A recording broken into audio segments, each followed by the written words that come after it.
ಎಲ್ಲರಿಗೂ ನಮಸ್ಕಾರ. Welcome to Malenadu ಸವಿರುಚಿ.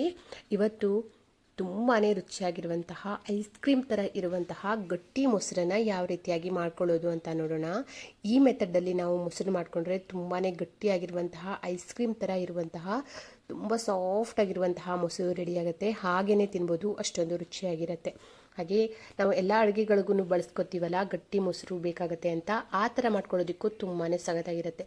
ಹಾಗೆ ಇದು ಮಾಡ್ಕೊಳ್ಳೋದಕ್ಕೆ ಮೊದಲು ಮನೆಯಲ್ಲಿ ಹಾಲಿರೋದ್ರಿಂದ ಹಾಲನ್ನು ಪೂರ್ತಿಯಾಗಿ ಈ ರೀತಿಯಾಗಿ ಸೋಸ್ಕೊಂಡು ಕಾಯಿಸ್ಕೊಳ್ತಾ ಇದ್ದೀನಿ. ಹಾಲು ಕಾಯಿಸ್ಕೊಳ್ಬೇಕಾದ್ರೆ ನೋಡಿ, ಈ ರೀತಿ ಲೋ ಫ್ಲೇಮಲ್ಲೇ ಕಾಯಿಸ್ಕೋಬೇಕು. ಇದೇ ರೀತಿಯಾಗಿಯೇ ಇರಬೇಕು. ಒಂದು 15ರಿಂದ 20 ನಿಮಿಷ ಕೆನೆ ಗಟ್ಟಿಯಾಗೋ ತನಕನೂ ಹಾಲನ್ನು ಕಾಯಿಸ್ಕೋಬೇಕಾಗತ್ತೆ. ನೋಡಿ, ಈ ರೀತಿಯಾಗಿ ಕೆನೆ ಗಟ್ಟಿಯಾಗಿರಬೇಕು. ಈ ಥರ ಮಾಡಿ ಹಾಲು ಕಾಯಿಸ್ಕೊಂಡ್ರೆ ಬೆಣ್ಣೆನೂ ಕೂಡ ತುಂಬ ಚೆನ್ನಾಗಿ ಬರುತ್ತೆ. ನೋಡಿ ಕೆನೆ ಯಾವ ರೀತಿಯಾಗಿ ಗಟ್ಟಿಯಾಗಿದೆ ಅಂತ. ಕೆಲವರು ಕೆನೆ ಮಾತ್ರನೇ ಬಳಸ್ಕೊಂಡು ಈ ಥರ ತುಪ್ಪನ ಕಾಯಿಸ್ಕೊತಾರೆ, ಅಂಥವ್ರಿಗೂ ಕೂಡ ತುಂಬಾ ಒಳ್ಳೆಯದು. ಈ ರೀತಿಯಾಗಿ ನಾವು ಹಾಲನ್ನು ಕಾಯಿಸ್ಕೊಳ್ಳೋದ್ರಿಂದ ನಾನೀಗ ಕಾಯಿಸಿರುವಂತಹ ಹಾಲನ್ನು ಒಂದು ಪಾತ್ರೆಯಲ್ಲಿ ಹಾಕ್ಕೊಳ್ತೀನಿ. ಹಾಲು ಉಗುರು ಬೆಚ್ಚಗೆ ಇರಬೇಕು, ಅಂದರೆ ತುಂಬ ಬಿಸಿನೂ ಕೂಡ ಇರಬಾರ್ದು, ತುಂಬ ತಣ್ಣಗೂ ಕೂಡ ಇರಬಾರ್ದು. ಹಾಗೆ ನಾನಿಲ್ಲಿ ಬೆಳಿಗ್ಗೆ ಮತ್ತು ಸಂಜೆ ಕರೆದಿರುವಂತಹ ಹಾಲನ್ನು ಪೂರ್ತಿಯಾಗಿ ಈ ರೀತಿಯಾಗಿ ಒಂದು ಪಾತ್ರೆಯಲ್ಲಿ ಹಾಕ್ಕೊಳ್ತಾ ಇದ್ದೀನಿ.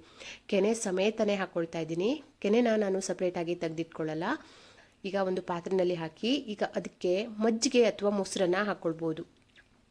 ಈ ರೀತಿ ಮಜ್ಜಿಗೆ ಹಾಕಿದ ಮೇಲೆ ಚೆನ್ನಾಗಿ ಒಂದ್ಸರಿ ಮಿಕ್ಸ್ ಮಾಡಿಕೊಂಡು ಕ್ಲೋಸ್ ಮಾಡ್ಕೋಬೇಕು. ಈಗ ನೈಟು ಇನ್ನು ಮೊಸರು ಮಾಡ್ಕೊಳ್ಳೋದಕ್ಕೆ ಇಟ್ಕೊಂಡಿದ್ದೀನಿ. ಈಗ ಬೆಳಿಗ್ಗೆ ತೋರಿಸ್ತಾ ಇದ್ದೀನಿ. ನೋಡ್ತಿರ್ಬೋದು ಎಷ್ಟು ಚೆನ್ನಾಗಿ ಗಟ್ಟಿಯಾಗಿರುವಂತಹ ಮೊಸರು ರೆಡಿಯಾಗಿದೆ ಅಂತ. ಸ್ವಲ್ಪ ಕೂಡ ನೀರಿನಂಶ ಇರೋದಿಲ್ಲ, ತುಂಬಾ ಚೆನ್ನಾಗಿ ಗಟ್ಟಿಯಾಗಿರುವಂತಹ ಮೊಸರು ರೆಡಿಯಾಗುತ್ತೆ ನಾವು ಈ ಮೆಥಡ್ನ ಫಾಲೋ ಮಾಡ್ಕೊಳ್ಳೋದ್ರಿಂದ. ಅಂದರೆ ನಾವು ಉಗುರು ಬೆಚ್ಚಗಿರಬೇಕಾದ್ರೇ ಮಜ್ಜಿಗೆ ಅಥವಾ ಮೊಸರನ್ನು ಹಾಕ್ಕೊಳ್ಬೇಕು.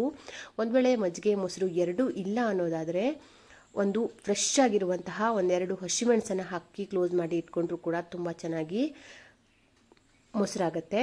ಇಲ್ಲ ಅಂದರೆ ಒಂದು ಲಿಂಬುನ ಹಿಂಡಿ ಇಟ್ಕೊಂಡ್ರೂ ಕೂಡ ತುಂಬ ಚೆನ್ನಾಗಿ ಮೊಸರಾಗುತ್ತೆ. ಆದರೆ ನ್ಯಾಚುರಲ್ ಆಗಿ ಮೊಸರು ಮಾಡ್ಕೋಬೇಕು ಅಂದರೆ ನಾವು ಈ ಥರ ಮಜ್ಜಿಗೆ ಅಥವಾ ಮೊಸರನ್ನು ಹಾಕಿ ಮೊಸರು ಮಾಡ್ಕೊಳ್ಳೋದು. ತುಂಬ ಅಂದರೆ ತುಂಬ ಗಟ್ಟಿಯಾಗಿರುವಂತಹ ಮೊಸರು ರೆಡಿಯಾಗುತ್ತೆ. ಆದರೆ ಹಾಲು ಬಿಸಿ ಇರಬೇಕು. ಬಿಸಿ ಅಂದರೆ ತುಂಬ ಬಿಸಿ ಅಲ್ಲ, ಉಗುರು ಬೆಚ್ಚಗಿರಬೇಕು. ತುಂಬ ಬಿಸಿ ಆದರೂ ಕೂಡ ಹಾಲು ಒಡೆದು ಹೋಗಿರೋ ಥರ ಆಗಿಬಿಡತ್ತೆ, ಅಷ್ಟೊಂದು ಚೆನ್ನಾಗಿ ಬರಲ್ಲ ಮೊಸರು. ಉಗುರು ಬೆಚ್ಚಗಿದೆ ಅನ್ನಬೇಕಾದ್ರೆ ಮಾತ್ರ ಮಜ್ಜಿಗೆ ಅಥವಾ ಮೊಸರನ್ನು ಹಾಕಿದ್ರೆ ತುಂಬ ಚೆನ್ನಾಗಿ ಗಟ್ಟಿ ಮೊಸರು ನಮಗೆ ರೆಡಿಯಾಗುತ್ತೆ. ಹಾಗೆ ಬೆಳಿಗ್ಗೆ ಟೈಮ್ ಈ ರೀತಿಯಾಗಿ ಮಷಿನಲ್ಲಿ ಹಾಕಿ ಮಜ್ಜಿಗೆನ ಕಟ್ಕೊಳ್ತೀನಿ. ಈ ಥರ ಮಾಡಿ ಮಜ್ಜಿಗೆ ಕಟ್ಕೊಳ್ಳೋದ್ರಿಂದ ನೋಡಿ ಎಷ್ಟು ಚೆನ್ನಾಗಿ ಬೆಣ್ಣೆ ಬರ್ತಾ ಇದೆ ಅಂತ. ತುಂಬಾ ಚೆನ್ನಾಗಿ, ಹಾಗೆ ಸ್ವಲ್ಪ ಜಾಸ್ತಿನೇ ಬೆಣ್ಣೆ ಬರ್ತಾ ಇದೆ. ಈ ಥರ ಮಾಡಿ ನಾವು ಫ್ರೆಶ್ ಆಗಿ ಮೊಸರನ್ನು ಮಾಡಿಕೊಂಡು ಬೆಣ್ಣೆನ ತಕ್ಕೊಂಡು ಹಾಗೆ ತುಪ್ಪ ಕೂಡ ಮಾಡ್ಕೋಬೋದು. ತುಂಬಾ ಚೆನ್ನಾಗಿ ಬರುತ್ತೆ. ಹಾಗೆ ತುಪ್ಪನೂ ಕೂಡ ಜಾಸ್ತಿಯಾಗಿ ಬರುತ್ತೆ. ಈ ರೀತಿ ನೀವು ಟ್ರೈ ಮಾಡಿ.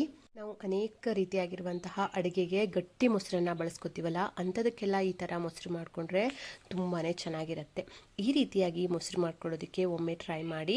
ಹೇಗನ್ನಿಸ್ತು ಅಂತ ನನಗೆ ಕಮೆಂಟ್ ಮಾಡಿ ತಿಳಿಸಿ. ಹಾಗೆ ನನ್ನ ಈ ವಿಡಿಯೋ ನಿಮಗೆ ಇಷ್ಟ ಆಗಿದ್ದರೆ ಪ್ಲೀಸ್ ಒಂದು ಲೈಕ್ ಕೊಡಿ. ಹಾಗೆ ನಿಮ್ಮ ಫ್ರೆಂಡ್ಸ್ ಆ್ಯಂಡ್ ಫ್ಯಾಮಿಲಿಗೆಲ್ಲ ಶೇರ್ ಮಾಡ್ಕೊಳ್ಳಿ.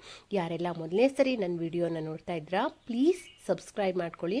ಹಾಗೆ ಪಕ್ಕದಲ್ಲೇ ಇರುವಂತಹ ಬೆಲ್ ಐಕಾನ್ನ ಕ್ಲಿಕ್ ಮಾಡಿ. ನಾನು ಹಾಕುವಂತಹ ಪ್ರತಿಯೊಂದು ವಿಡಿಯೋದು ನೋಟಿಫಿಕೇಷನ್ ನಿಮಗೆ ಬರುತ್ತೆ. Thank you.